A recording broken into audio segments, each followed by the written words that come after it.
You aren't behind. You're just one decision away. One decision away from more clarity, one decision away from more change, and one decision away from making progress on the things that matter most. For more than a decade, I've helped business owners, leaders, and professionals navigate branding, business strategy, resilience, and growth. And I've learned something surprising. Most people don't need more information. They need more clarity. Because the strongest brands aren't built by doing everything. The healthiest teams aren't created by saying yes to every opportunity. And meaningful growth doesn't come from adding more. It comes from making better decisions.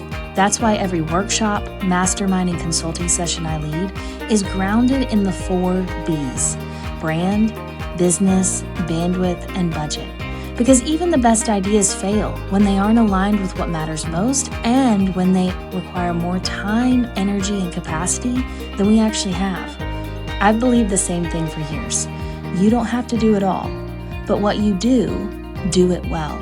When we gain clarity, we make better decisions. When we make better decisions, we can take action.